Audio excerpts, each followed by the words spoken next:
Salam dəyərli müəllimlər, dəyərli müdavimlər. Bu videoda 26-dan sonra yerdə qalan testlərin izahına baxacağıq. Əgər ilk hissəsinə baxmamısınızsa, mütləq 1-dən 25-ə qədər olan testin izah videosuna baxarsınız ki, çünki orada biz həm mövzunu izah eləmişik, həm də sual-cavab ilə variantları tanımışıq. Orada izaha baxıb, sonra bu ikinci hissəyə baxsınız, çox yaxşı olar ki, mövzunu daha yaxşı şəkildə öyrənmiş olarsınız. Gəlin davam edək 26-cı sualına. Müəllim dərs zamanı şagirdlərin fəaliyyətini müşahidə edir. Onların cavab və davranışlarından çıxış edərək təlim prosesində dəyişikliklər edir və dərsdən sonra öz tətbiq etdiyi metodların effektivliyini təhlil edir və qərar qəbul edir. Müəllim özü öz işini təhlil edir. Yenə sizlərdən soruşacağım indi bu hansı pedaqoji yanaşmaya aiddir. Müəllim öz işini təhlil edir, öz işini eləyir, bəli, refleks edir. Deməli, bu refleksiv yanaşmadır. İndi görək bizə nə soruşurlar. Verilənlərdən hansı müəllimin peşəkar fəaliyyətini düzgün şəkildə xarakterizə edirdi? İndi gəlin variantlara baxaq. Düzgün olan bir variant lazım bizə. Müəllim dərs prosesində daha çox yekun nəticəyə fokuslanır. Təlim strategiya, burada ardını oxumağa ehtiyac yoxdur, çünki müəllim elə bir şeyə fokuslanmır. Müəllim, baxın şərtdə yazıb, dərs zamanı sonra fokuslanmayıb ki, dərs zamanında müşahidə edir, dərsin gedişatı zamanında müşahidə edir. Amma burada yazıb daha çox yekuna fokuslanır. Ona görə A-nı avtomatik sildi, A səhvdir. B variantına baxırıq. Müəllim şagirdlərin fəaliyyətini müşahidə etsə də təlim strategiyalarını əsasən əvvəlcədən hazırlanmış plana uyğun saxlayır. Əslində sabit şəkildə saxlamır ki, müəllim özdə dərs dediyi prosesə baxır, təhlillər eləyir və buna uyğun qərarlar qəbul edir. Sabit şəkildə saxlamır. Ona görə B-ni də sildik. Çünki burada yazıb ki, əvvəlcədən hazırlanmış plana uyğun, yəni sabit strategiyalardan istifadə eləmir müəllim. B-ni də sildik. C variantına baxaq. Müəllim şagirdlərin fəaliyyətindən əldə etdiyi məlumatları həm dərs zamanı, bəli, baxın, bura qədər düz gəlir. Həm dərs zamanı, çünki şərtdə yazılıb dərs zamanı. Ardında da baxaq görək düz gələcəkmi? Həm də dərsdən sonra təhlil edərək təlim prosesini təkmilləşdirmək, təhlil etmək, analiz etmək, işimizi dəyərləndirmək bu refleksiv yanaşmaya aiddir. Elə düzgün cavabımız C variantıdır. Həm dərs zamanı deyir, həm də dərsdən sonra öz tətbiq etdiyi metodların effektivliyini yoxlayır. Elə bir sualın şərtinin burada elə bir ki, əks elətdirən variant C variantıdır. Digər variantlarda baxaq, müəllim dərsin sonunda nəticələri qiymətləndirir, növbəti dərsə eyni strategiya tətbiq etməyə sabit, həmişə eyni strategiyalar olmur, ona görə bunu da çıxırıq. Müəllim dərs zamanı yaranan çətinliklərə əsasən şagirdlərin fərdi xüsusiyyətlərini əlaqələndirir və təlim metodlarında dəyişiklik etməyə ehtiyac görmür, sabit strategiyalardan istifadə edir, yenə də bu səhvdir. Düzgün cavabımız oldu C variantı. Davam edirik 27-ci sualla. Aşağıdakı situasiyalardan hansı refleksiv yanaşma tətbiq olunduğunu göstərir. İndi gəlin refleksiv yanaşmanı axtaraq. Bəndləri bir-bir oxuyuram. Dəyərli müəllimlər, siz cavablandırın ki, hansı bənd, hansı yanaşmaya aiddir. Baxaq görək A variantından. Müəllim dərsin sonunda mövzunu qısa şəkildə ümumiləşdirir. Əsas anlayışları bir daha izah edir və şagirdlərdən növbəti dərs üçün oxu tapşırıqları yerinə yetirməyini istəyir. Bu situasiyada elə hamısını müəllim elədi də, ümumiləşdirdi, əsas anlayışları izah edir, hamısı müəllim elədi. Burada yanaşma yoxdur, A-nı sildi ümumiyyətlə. B variantına baxırıq. Müəllim dərs zamanında şagirdlərin fəaliyyətini müşahidə edir. Çətinlik çəkənlərə əlavə izahlar verir, tapşırıqları daha aydın şəkildə təqdim edir. Şagirdlərin səviyyələrinə uyğun, onların ehtiyaclarına uyğun, bilik səviyyələrinə uyğun, fərdiləşmə, diferensiallaşma hansı yanaşmadaydı dəyərli müəllimlərimiz? Bəli, bu adaptiv yanaşmadaydı. Ona görə B-ni də silirik. Bizə refleksiv lazımdır. Müəllim dərsdən sonra şagirdlərə yazılı tapşırıq verir və onların cavablarını qiymətləndirərək nəticələrə uyğun bal yazır. Bu ümumiyyətlə heç birinə aid deyil, bunu avtomatik silirik. Müəllim dərsin sonunda şagirdlərin öyrəndiklərini və çətinliklərini yazılı şəkildə dəyərləndirməyi tapşırır və bu məlumatları dərsin planlaşdırılmasında, yəni planda dəyişiklik eləyir, planımızda dəyişiklik eləyir, işimizi biraz da təkmilləşdiririk. Hansındaydı bu? Şagirdlər öyrəndikləri və nəyi öyrəndiniz, nəyi başa düşmədiniz, yəni öz işlərini bir növ refleks eləyirlər. Ayrıca 3-2-1 sonunda demirdik, bugünkü dərsən sizə nə maraqlı gəldi, nə öyrəndiniz, nə qaranlıq qaldı kimi suallardır. Yəni refleksi suallar. Düzgün cavabımız elə D variantıdır. Y variantına baxaq. Müəllim dərsdə aktivlik yaratmaq üçün sual-cavab aparır və düzgün cavab verən şagirdləri tərifləyir. Bu ümumən səhvdir. Bizə refleksiv yanaşma tapın deyir. Refleksiv yanaşma da D variantıdır. 1-dən 25-ə qədər olan, yəni testin birinci hissəsində olan izahında hansı yanaşmanı rahat şəkildə necə tapmaq olar, dəfələrlə orada qeyd eləmişik. Kim baxmayıbdı, zəhmət olmasa həmin izahda baxsın ki, daha yaxşı öyrənsin bu mövzunu. Daha sonra 28-ci suala baxırıq. Aşağıdakı situasiyalardan hansında müəllimin pedaqoji baxımdan düzgün olmayan yanaşma sərgilədiyini deyə bilərik. Yəni bu bəndlərə baxaq. Görək A bəndi hansı yanaşmadır? Müəllim tapşırıq zamanı bəzi şagirdlərin sürətlə irəlilədiyini, digərlərinin isə əlavə dəstəyə ehtiyac olduğunu görür və fəaliyyətləri müxtəlif çətinlik səviyyələrinə uyğunlaşdırır. Yəni ki, şagirdlərin səviyyələrinə uyğun, ehtiyaclarına uyğun təlimi təşkil edir. O hansı yanaşmadaydı? Bəli, o fərdi yanaşmaqdır, diferensial yanaşma, bu adaptiv yanaşmaya aiddir. Burada hər şey qaydasındadır, bizə səhv yanaşma lazımdır. Baxaq B variantına. Müəllim dərsdə əməkdaşlığa əsaslanan fəaliyyətlər təşkil edir. Yəni əməkdaşlıq, bir yerdə işləmək, komanda ilə qrup müzakirələri bu əməkdaşlığa əsaslanan yanaşmadır. Bizə səhv cavab lazımdır, bu burada hər şey qaydasındadır. Müəllim dərsdən sonra şagirdlərin rəyini toplamaq üçün qısa refleksiya fəaliyyəti keçirir. Əldə etdiyi nəticələrə əsasən növbəti dərsin planını yenidən qurur. Planda dəyişiklik eləmək, təkmilləşdirmək, strategiyalar tapmaq hansı yanaşmadaydı dəyərli müəllimimiz? Bəli, bu refleksiv yanaşma idi. Burada da hər şey qaydasındadır. Bizə səhv cavab lazımdır. Müəllim şagirdlərə bir neçə əlaqəli vizual material təqdim edir və onları müşahidə, müqayisə və müzakirə yolu ilə mövzunun mahiyyətinin özlərinin müəyyənləşdirilməsini, özünüz tapın, özünüz qurun, özünüz formalaşdırın deyirsə, bu konstruktivizm yanaşmasına aiddir. Burada da hər şey qaydasındadır. Yəni bir növ müasir pedaqoji yanaşmalar yazıblar da D variantına qədər. Daha sonra Y variantına baxaq. Müəllim dərs prosesində şagirdlərə tam sərbəstlik verir. Heç bir dəstək göstərmir. Müəllimin elə bir ki, bu Y variantının ümumiyyətlə rolu yoxdur. Çünki müdaxilə etməmək öyrənmənin keyfiyyətini avtomatik olaraq artıracaq. Bəs fasilitator müəllim rolu hara getdi?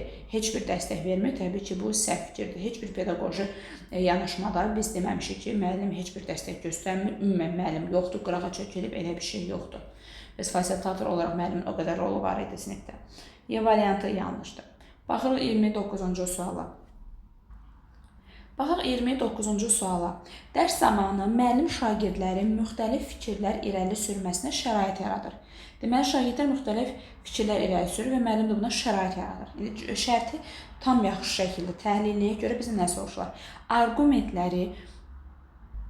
Arqumentləri üzərində düşünmələrini təşviq edir və yekunda hansı mövqeyinin daha əsaslı olduğunu özlərinin müəyyənləşdirməsini, yəni özünüz müəyyənləşdirin. Uşaqlar, hansı daha əsaslıdır? Yəni irəli sürdüyünüz mövqelərdən hansı doğru olduğunu özlərinin müəyyənləşdirməsini şərait yaratdı. Bu, təlim vəziyyətində müəllimin yanaşması ilə bağlı hansı fikir yanlışdır? Yəni, şərtə uyğun olmayan, zidd olan bir variant axtarmalıyıq. Yəni, variantlara baxaq. Müəllim şagirdlərin fərqli fikirlər irəli sürməsinə imkan yaradır. İmkan yaratdı mı? Bəli, elə altına xətt çəkmişik. Baxın, burada imkan yaradır ki, öz fikirlərinizi irəli sürün və onların analitik və əsaslandırma bacarıqlarını inkişaf elətdirir. Fikirlərinizi əsaslı olduğunu özünüz tapın deyir.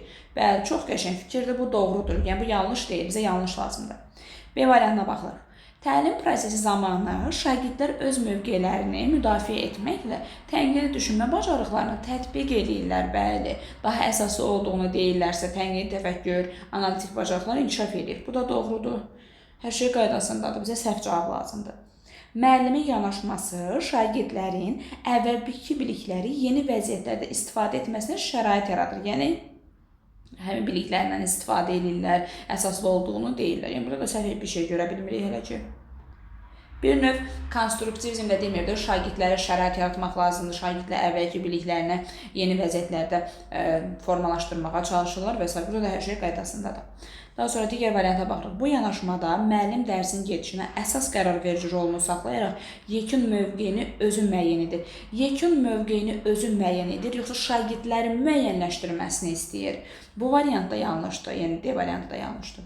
Y variantına da baxırıq. Müəllim şagirdlərin irəli sürdüyü fikirləri əsasən ümumiləşdirir, dərsin sonunda daha uyğun hesab etdiyi mövqeyini ön plana çəkir. Bu da yanlışdır. Yəni D variantı da yanlışdır, Y variantı da yanlışdır. Çünki deyir, Y variantı müəllim özü uyğun hesab etdiyini ön plana çəkir. Bu da səhvdir. D variantında da deyir ki, əsas qərar verici rolu müəllimdədir və yekun mövqeyini özü müəyyən edir. Ona görə D də səhvdir, Y də səhvdir. Yəni D və Y. Düzgün cavablarımız yanlışları soruşurdular. D və Y variantı. Buradan A-dan C-yə qədər hamısı müsbət idi, şagird aktiv idi, şagirdlərin fərqli fikirlərini qəbul edirdi, hər şey yaxşı idi. Amma D də, Y də hər ikisi yanlışdır. Bizə də yanlışı soruşurdular. O da D və Y variantlarındadır. Baxırıq 30-cu suala. Dərs zamanı müəllim eyni tapşırığı yerinə yetirən şagirdlərdən bəzilərinin tez, bəzilərinin isə çətinliklə irəlilədiyini müşahidə edir. O tapşırığı tez bitirənlər üçün daha mürəkkəb və əlavə suallar təqdim edir. Bir növ adaptiv yanaşmada olduğu kimi. Çətinlik çəkən şagirdlərə mərhələli ipucular verərək işi davam etmələrinə şərait yaradır. Yəni ki, hər kəsin ehtiyacına uyğun, bilinç səviyyəsinə uyğun, çətinliklərinə uyğun diferensial, fərdi şəkildə yanaşma, adaptiv yanaşmadır. Bu vəziyyətdə müəllimin pedaqoji yanaşması haqqında hansı fikri yanlışdır deyir. Görək hansı yanlışdır. Deməli, adaptiv yanaşmadan söhbət gedir. Adaptiv yanaşmaya da olan yanlış fikir axtarmaq lazımdır. Müəllim şagirdlərin mövcud hazırlıq səviyyəsini nəzərə alaraq təlim müdaxiləsinin dərinliyini fərqləndirir. Bəli, onların mövcud səviyyəsini, bilinç səviyyəsini, ehtiyaclarını nəzərə alır. Bu doğrudur. Müəllim eyni təlim məqsədlərini saxlayaraq şagirdin fərqli şəkildə dəstək verir. Çətinlik səviyyələri, yəni fərqli çətinlik səviyyələrinə uyğun olaraq tənzimləyir. Bu da doğrudur. Yəni müxtəlifliyi nəzərə alır da bir sözlə. C variantına baxaq, görək C-də nə deyirlər. Müəllim şagirdlərin fərdi irəliləyiş tempinə uyğun olaraq təlim prosesini dinamik şəkildə tənzimləyir. Yəni dinamik şəkildə, çevik şəkildə tənzimləyir. Bəli, bu da adaptiv yanaşmaya aiddir. Bu da doğrudur. Bizə səhv cavab lazımdır.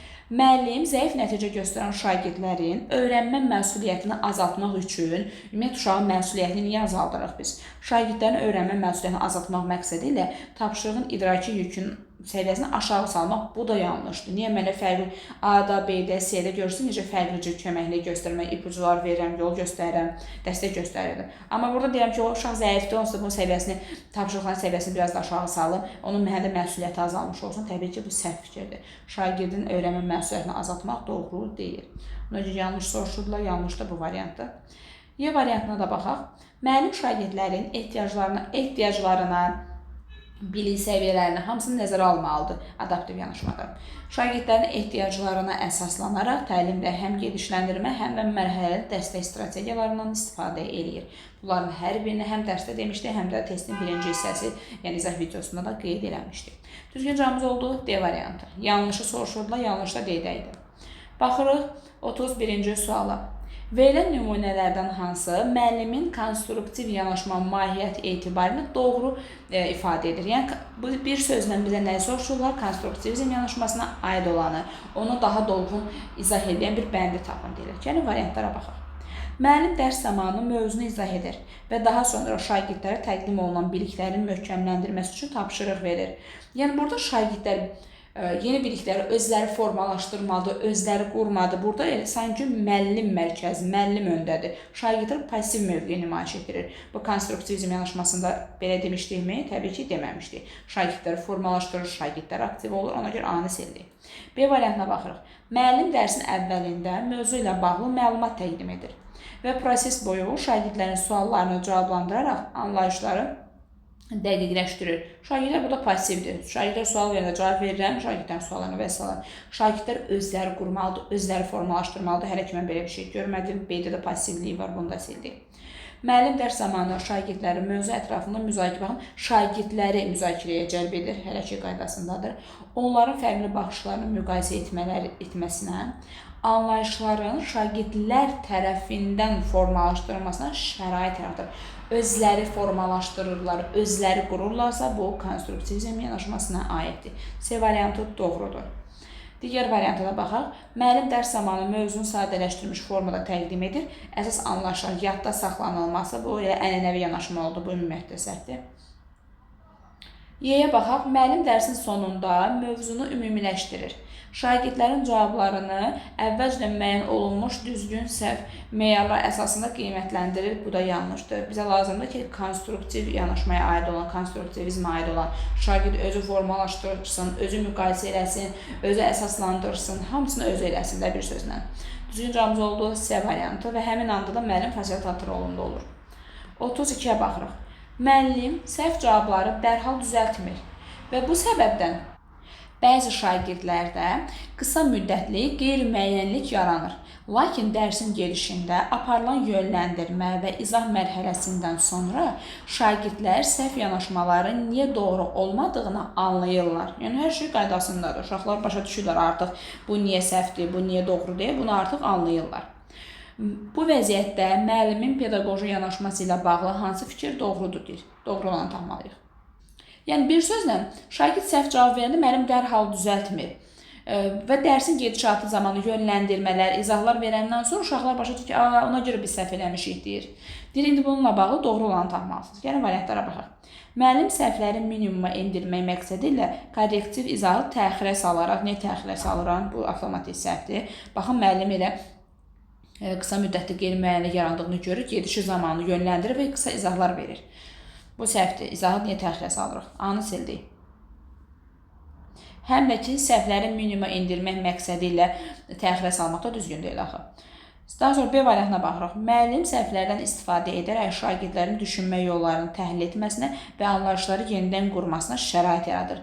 Bir sözlə, səhvlərdən öyrənmək kimi istifadə ediriksə biz hər hansı bir situasiyada bu doğrudur. Baxın, müəllim bu səhvlərdən öyrənmək kimi istifadə edir. Ayıb olsun sənə, niyə səhv eləmirsən, niyə bu asan misal səhv yazmısan demir. Səhvlərə öyrənmə imkanı kimi baxır. Müəllim bu yanaşmadan, bu mövqedən çıxış edir. Elə düzgün cavabımız budur. Şagirdlərin yenidən qurmasına, şagirdlərin tapmasına şərait yaradır. Bu doğrudur.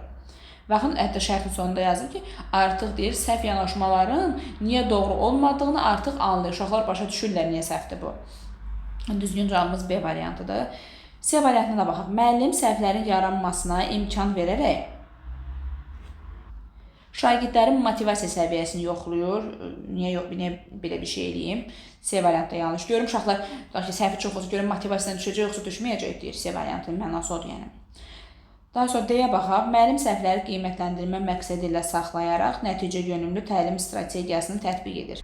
Yəni ki, səhvləri qiymətləndirmə kimi istifadə edir, bunun nəticəsində də istifadə edir. Bu da yanlış. Bizə lazımdır ki, səhvlərdən öyrənmə imkanı kimi istifadə olunsun. Müəllim səhvlərin təlim prosesinin təsirini azaltmaq üçün dolayı müdaxilə strategiyaları, niyə dolayı müdaxilələr edirəm, niyə təxirə salıram A variantda olduğu kimi. Ona görə Y-də səhvdir. Düzgün cavabımız oldu B variantı. Baxırıq 33-cü suala. 33-cü sualda yazılıb ki, uyğunsuzluğu tapın. Doğrudan yanlış, yanlışdan doğru axtaracaq. Yəni, xanada olan fikirləri oxuyum. Siz tapırsınız ki, dəyərli müəllimlər, düzdür yoxsa səhvdir? Hər dərs şagirdləri bir sual cavab edən müəllim, artıq buradan səhv başlayır. Çünki bir sual cavab eləmək dərs qutardı ki, bir sual cavab edən müəllim bu fəaliyyət vasitəsilə dərsin gedişini aktiv saxlamağa çalışır və refleksiv yanaşmadan istifadə etdiyini düşünür. Təbii ki, bu yanlışdır. Yəni, hər bir uşağı, hər dərsdə 30 nəfər şagirdə bir sual cavab eləsəm, bu refleksiv yanaşmadır, səhvdir. Yəni, dərsi bir sual cavab eləmək hər dərsdə vaxt çatmayacaq ki, elə bir şeyə. Ona görə bir səhvdir, biri götürəcəksiniz, çünki uyğunsuzluqdur. Hələ ki, cavablarımızdan biri götürdük. Müəllim dərsin əvvəlində şagirdlərin diqqətini yeni mövzunun adının açıqlanmasına yönəltməklə bunun mövzuya maraq və anlama üçün kifayət edəcəyini düşünür. Bir sözlə deyir ki, dərsin əvvəlində motivasiya yaradırsınız və motivasiyanın da məqsədi mövzunun adının tapılması. Uşaqlar mövzunun adını tapsalar, deyir, dərsin maraqları artmış olacaq. Yəni, kifayətlə siz mövzunun adını tapdılar və salam qutardı getdi. Təbii ki, bu səhvdir. Deyir, mövzuya maraq və anlama üçün kifayət edəcəyini bildirir. Mövzunun adının açıqlanması, təbii ki, bu səhvdir, bu düzgün yanaşma deyil. Motivasiya şagirdlərdə idraki fəallıq yaratmaq üçün dərsin digər mərhələlərin uğurlu təşkilində kömək eləmək üçün mövzunun adını tapıldı və salam, anlama, maraq daha çox oldu. Bu fikir yanlışdır. Motivasiyanın məqsədi mövzunun adının tapılmasına xidmət eləmir. Ona görə 2 də səhvdir, 2-ni də götürəcəksiniz. Daha sonra 3-ə baxırıq. Cavabı artıq tapmışıq uyğunsuzluq olduğu üçün 1-2-də, amma digər variantları da oxuyaq. Əməkdaşlıq əsaslı yanaşmada müəllim qrup işi təşkil etsə də, vaxtın səmərəli istifadəsi naminə tapşırığın həlli ilə bağlı əsas istiqamətləri əvvəlcədən müəyyənləşdirir. Şagirdlər bu çərçivədən kənara çıxması məqsədə uyğun hesab etmir. Yəni ki, burada sabit strategiyalardan, sabit vaxt bu qədər qoymuşam, vaxtdan kənara çıxmaq olmaz və s. Təbii ki, bu yanlışdır.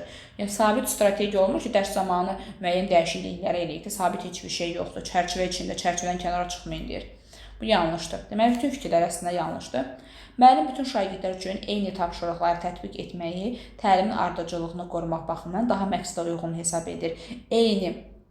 Hamı eynidir. Bəs adaptiv yanaşmada demirdi, şagird müxtəlifliyini, ehtiyaclarını nəzərə almaq, onların öyrənməsini, bilik səviyyəsi və s. bunları nəzərə almaq lazımdır. Bunların nəzərə alınca necə eyni tapşırıqları tətbiq edə bilərəm ki, bu da yanlışdır.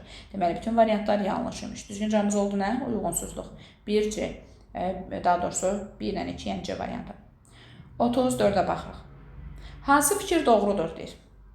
Yəni, fikirləri bir-bir oxuyaq, görək hansı doğrudur. Pedaqoji yanaşmaya əsasən müəllimin seçdiyi metodlardan asılıdır və şagirdlərin öyrənmə xüsusiyyətləri təlim prosesinin planlaşdırmasına həlledici rol oynamır, deyir. Bu səhv fikirdir. Yəni, şagirdlərin öyrənmə xüsusiyyətləri təlim prosesinin planlaşdırmasına həlledici rol oynamır.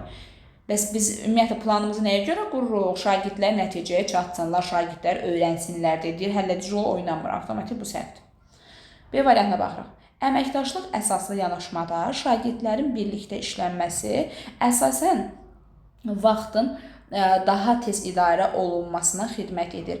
Əməkdaşlığı əsaslanan yanaşmanın əsas funksiyası vaxtın tez idarə olunmasına xidmət eləmir. Ünsiyyət bacarıqları, sosial bacarıqları, birgə işləmə, problemi bir yerdə həll etməyə yönəlib. Əsas vaxtı idarə etməyə yönəlməyib. Ona görə B-ni sildi.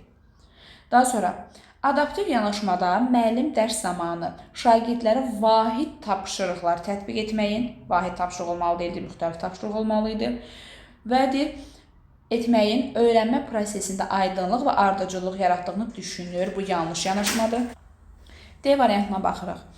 Konstruktiv yanaşmada müəllimin əsas vəzifəsi mövzunun düzgün izahını mərhələli şəkildə təqdim etmək və şagirdlərin eyni anlayışa çatmasını təmin etməklə biliklərin vahid formada formalaşdırılmasını nəzarət etməkdir. Bəs konstruktiv yanaşmada demirdi, müəllim istiqamət verir, şagirdlər formalaşdırırdılar, şagirdlər bunları yeni məlumatları qururdular. Burada D variantı şagird passivdir ki, şagird heç bir iş görmədi ki burada. D yanlışdır. Y variantına baxırıq. Pedaqoji yanaşmada müəllimin təlim prosesində hansı dəyərlərə, prinsiplərə əsaslandığını müəyyən edir və bu əsaslar dərsin planlaşmasına və təşkilində istiqamət verir. Görürsünüz nə gözəl, hamısı müsbət fikirlərdir. Bu deyir, dərsin planlaşmasına istiqamət verir, müəyyən dəyərlərə, prinsiplərə əsaslanır. Çox qəşəng müsbət fikirlərdir. Ona görə Y variantı doğrudur. Hər şey qaydasındadır. 35-ci suala baxırıq. Verilən nümunələrdən hansı müəllimin əməkdaşlığa əsaslanan yanaşmadan istifadə etdiyini göstərir. Doğru şəkildə ifadə edir. Deməli, əməkdaşlıqla bağlı yanaşma axtarmaq lazım. Gəlin variantlara baxaq. Müəllim şagirdləri ortaq tapşırıq üzərində işləmək üçün qruplara ayırır. Bu düzgün variantdır deyib A-nı götürmürək. Çünki bütün, axıra qədər oxumaq lazımdır. Qruplara ayırır. Müzakirəni təşviq edir. Hər şey qaydasındadır. Tapşırıqları əsasən fərdi tövhələrə söykəndiyi üçündür. Qrup daxilində qarşılıqlı asıllıq məhdud səviyyədə formalaşır. Təbii ki, yanlışdır. Bəs əməkdaşlığa əsaslanan demirdi, müsbət qarşılıqlı əlaqə olur burada. Həm deyir, fərdi tövhələrə, fərdi məsləhətlərə söykəndiyi üçündür. Bunlarda qrup daxilində qarşılıqlı asılılıq məhdud səviyyədə formalaşır. Ona görə bu səhvdir. Əvvəl düz gəlir, axır səhv gəlir. Baxırıq B variantına. Müəllim qrup işi zamanı şagirdlərin fikir mübadiləsi aparmasına imkan yaradır. Düzdür, hələ ki, bura qədər. Yekun qərarın qəbulunda müəllimin idarəsi üstünlük təşkil edir və birgə qərar vermə qismən həyata keçirilir. Təbii ki, qismən həyata keçirilir, bu səhvdir. Müəllimin idarəsi üstünlük təşkil edir, bu da səhvdir. Deməli, düzgün cavabımız B variantı deyil. C-yə baxırıq. Müəllim əməkdaşlıq mühiti yaradır. Şagirdləri ortaq məqsədləri istiqamətləndirir. Bu da düzdür. Lakin qrup daxilində rol və məsuliyyət bölgüsü əsasən spontan şəkildə, yəni plansız şəkildə olur. Niyə spontan şəkildə olur ki? Planlı şəkildə olur, bölgü olur, məsuliyyət bölüşdürülür. Yəni bu qəfildən olan bir şey deyil ki, bu planlı şəkildə olan bir şeydir. Bu səhvdir, spontan olmalı deyildi. Müəllim şagirdləri ortaq məqsəd ətrafında birləşdirir. Yenə bura qədər düz gəlir. Tapşırıqları qarşılıqlı fəaliyyət əsasında planlaşdırır. Qrup üzvlərinin müzakirə, fikir mübadiləsi yolu ilə nəticə gəlməsi sistemli şəkildə, spontan şəkildə şərait yaratmaqda sistemli. Bu D variantı dəyərli müəllimlərimizin səhv nəzər gördüyü yox. Ortaq məqsədlər üçün çalışmaq, tapşırıqları qarşılıqlı şəkildə yerinə yetirmək, fikir mübadiləsi, müzakirələr etmək və sistemli şəkil daşıyır. Yəni sistemli xarakter alır. Bu hər şey qaydasındadır. Doğru cavabımız D variantıdır. Müəllim qrup işi prosesində, yəni digər oxumağa ehtiyac yoxdur. Düzdür, hamısını oxumuşuq. Y variantına da baxaq, Y-nin xətrinə dəyməyək. Müəllim qrup işi prosesində müzakirə və əməkdaşlığı dəstəkləyir. Əla. Qiymətləndirmə zamanı əsas diqqəti fərdi fəaliyyətlərə yönəldir. Ona görə bu da səhvdir. Düzgün cavabımız oldu D variantı. Baxırıq 36-ya. Müəllim qrup işi təşkil edir və tapşırığın necə yerinə yetirəcəyini özü müəyyən edir. Qrupların tərkibini, rollar və həll yollarını əvvəlcədən təyin edir.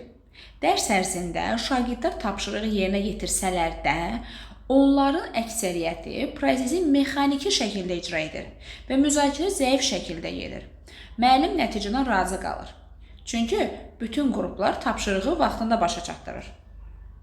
Yəni ki, əslində burada gedişatda, baxın, şərtin sonunda yazır ki, əsas odur ki, müəllim nəticədən razı qalır, çünki bütün qrup üzvləri tapşırıqlar vaxtında yerinə yetirmişdir. Amma şagirdlər müzakirə eləməyiblər, bunları mexaniki şəkildə yerinə yetiriblər. Deyir, bu situasiyada müəllimin əsas yanlışı nədir? Misal üçün, variantlara baxmamışdan qabaq, gəlin özümüz tapaq. Burada hamısını müəllim eləyir. Burada bir növ nəticəyə çatmaq, nəticə əldə etmək önəmli deyil. Əsas odur ki, nəticə yaxşı olsun, nəticədən razı qaldım. Uşaqlar heç nə öyrənməyiblər, çünki bunu mexaniki şəkildə yerinə yetirib. Bütün hər şeyi müəllim əvvəlcədən təyin eləmişdi. Qrupların tərkibi, həll yolları, hamısını müəllim eləmiş. Uşaq demək olar ki, nəticəyə çatmayıb. Uşaqlar mexaniki şəkildə elə bil yerinə yetiriblər də. Müəllim nə deyirsə, biz onu yerinə yetirmişik. Və burada müzakirə və s. heç bir şey dərindən baş tutmayıb. Mexaniki şəkildə, səthi şəkildə olub. Deyir, nəyə görədir bu yanlışdır? Bu situasiyada müəllimin əsas yanlışı nədir? Digər variantlara baxaq. Müəllimin tapşırığın icrası üçün dəqiq strukturu müəyyən etməsi və dərsin vaxt çərçivəsinə riayət etməsi. Yəni ki, dəqiq vaxt müəyyənləşdirir və deyir, sonda da həmin vaxtda da çatıb. Bu yanlışa aiddirmi? Yanlışa aiddir. Deyir ki, bu situasiyada müəllimin yanlışı nədir? Deyir. Nəyə görə yanlışı deyir bu situasiya? Onu tapın deyir. Müəllimin ona görə dəyərli müəllimlər bu tipdə situasiyalarda bütün variantları oxumaq lazımdır. A, səhvdir deyib götürməli deyilik. Müəllim tapşırığı vaxtında tamamlanması nəzərə alaraq bunun şagirdlərin ümumi fəaliyyətin bir aspekt kimi qiymətləndirməsi. Tamamlanması deyir. Tamamlanması olsa səhv olar. Tamamlanması deyir. Deyir ki, müəllim tapşırığın vaxtında tamamlanmasını nəzərə alaraq bunun şagirdlərin ümumi fəaliyyətinin bir aspekt kimi qiymətlə. Bu yanlışa aiddirmi? Aiddir. Deyir ki, bu situasiya niyə yanlışdır deyir. C variantına baxaq görək. Müəllimin qrup işinin sonunda ümumi nəticəni nəzərdən keçirməsi və dərsin planlaşdırdığı kimi tamamlaması. Bu da deyil. Deyir ki, situasiya niyə yanlışdır, onu tapmalı. İndi tapanda bir də izah edəcəm. Səhvlə ki, tapmamışıq. Müəllimin tapşırığın əvvəlində bütün təlimatları aydın şəkildə verməsi və qeyri-müəyyənliyi minimuma endirməsi. Bu D variantını hardasa razılaşa bilərik, amma yeni də oxuyaq, onda daha dəqiq biləcəyik. Y variantına baxaq.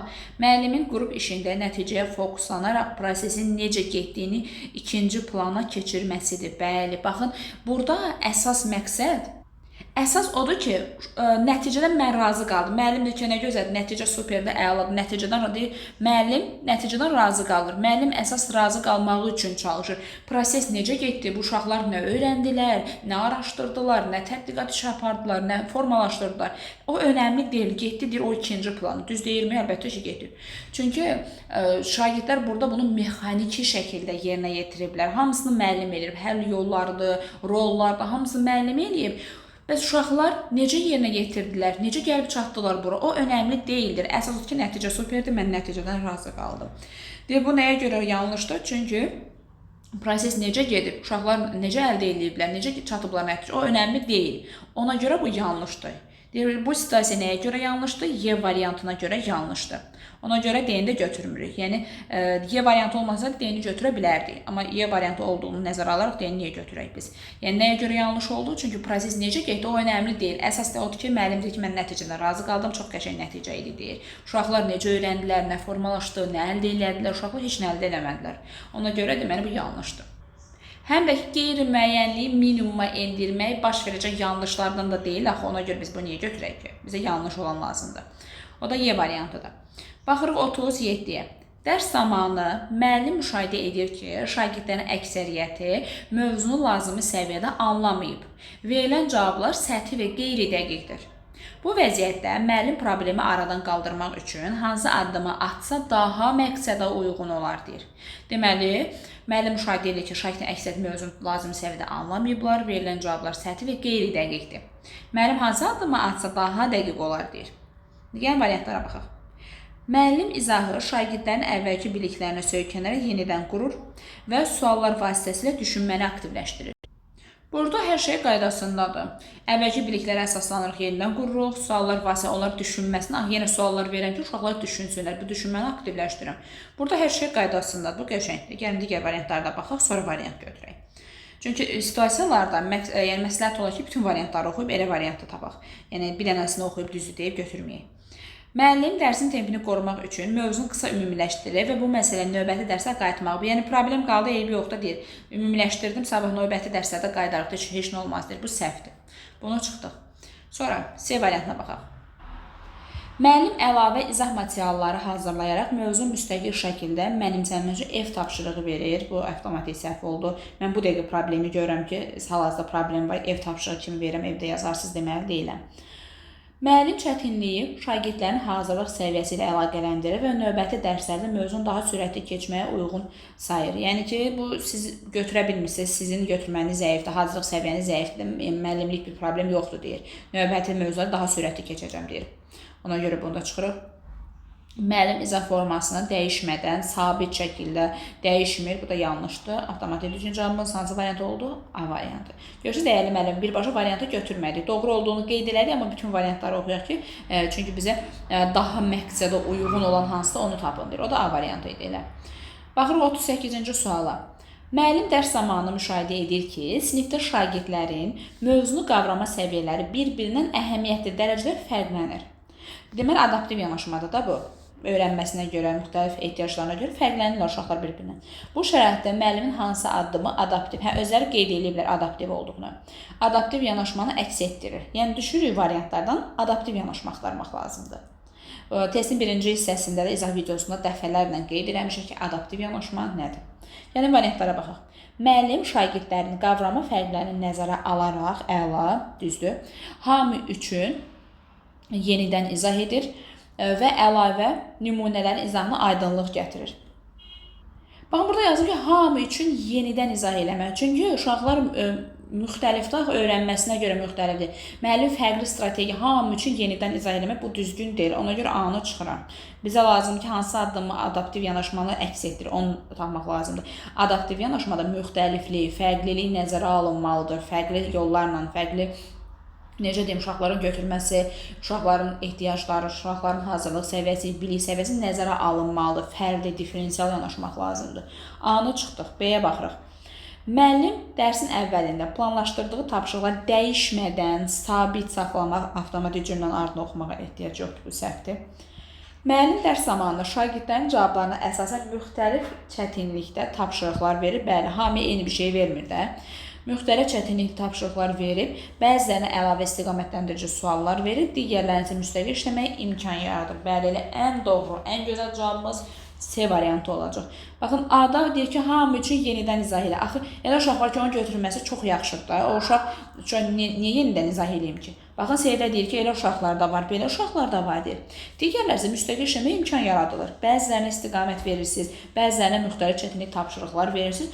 Məsəl üçün, mənim götürümüm də çox yaxşıdır, hazırlıq səviyyəm çox yaxşıdır. Müəllimim mənə müstəqil işləməyə də şərait yaradır. Hamı üçün təzədən, mən onsuz da başa düşmüşəm də, mənə təzə niyə izah eləsin ki, müəllim? Ona görə C variantı doğrudur. Müəllim mövzunun əsas hissəsini ümumi şəkildə yekunlaşdırır, fərqli qavrama xüsusiyyətlərini növbəti dərslərdə mərhələli şəkildə aradan qaldırmağı planlaşdırır. Bu da səhvdir. Bizə adaptiv yanaşma lazımdır, müxtəlifliyi nəzərə alan yanaşma lazımdır. Müəllim şagirdlərin qavrama səviyyəsindəki fərqləri müşahidə edir, lakin dərsin strukturunun pozulmaması üçün mövcud təlim tempini saxlayır. Sabit tempdə saxlamaq düzgün deyil. Y variantında çıxdıq. Düzgün cavabımız olduğu C. Baxırıq 39-cu suala.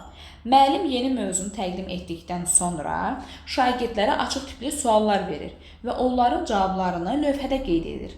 Daha sonra bu cavablar üzərində müzakirə apararaq şagirdlərin əvvəlki bilikləri ilə yeni anlayışlar arasında əlaqə qurmasına şərait yaradır və izahı şagirdlərin düşüncə istiqamətinə uyğun şəkildə davam etdirir. Bir növ konstruktivizm yanaşmasıdır da, şagirdlərin qurması, həmçinin əvvəlki biliklərdən istifadə etmək, əlaqə qurmasına şərait yaradır şagirdlərə, hər şey şagirdlər edir və müəllim də onlara istiqamət verir. Deyir, müəllim bu situasiyada nəyə görə doğru addım atmış hesab olunur? Yəni, bu şərt nəyə görə doğrudur? İndi gəlin variantlara baxaq.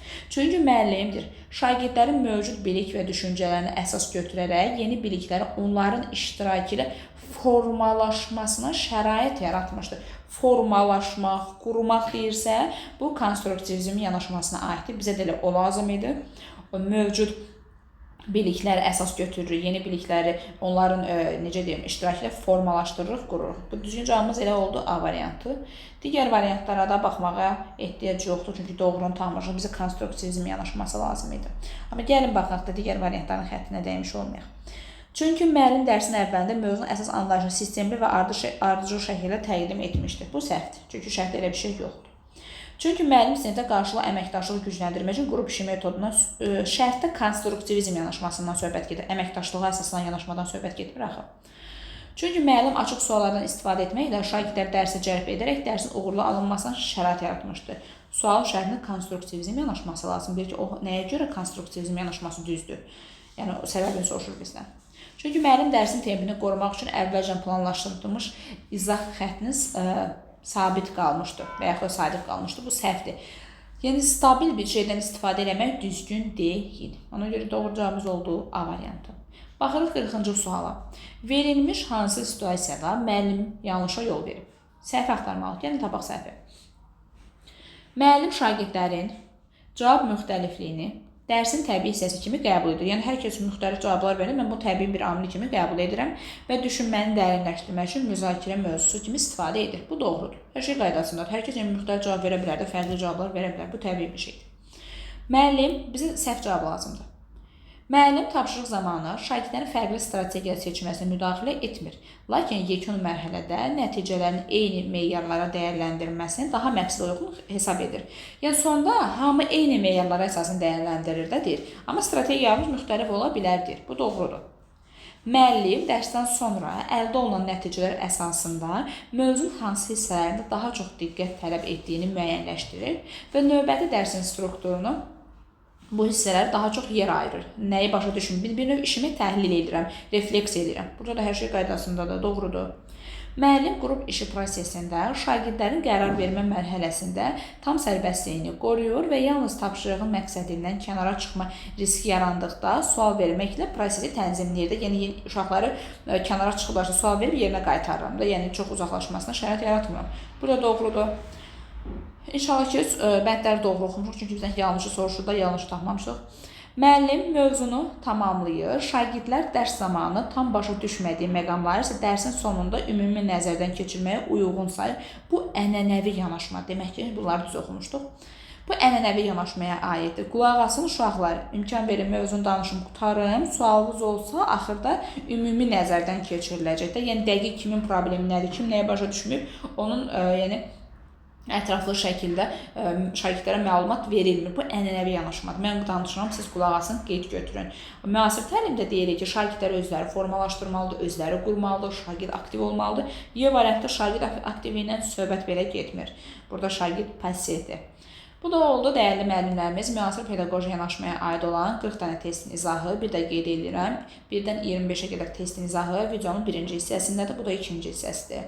Dinlədiyiniz üçün təşəkkür edirəm. İnşallah hər birinin üçün faydalı bir izah oldu.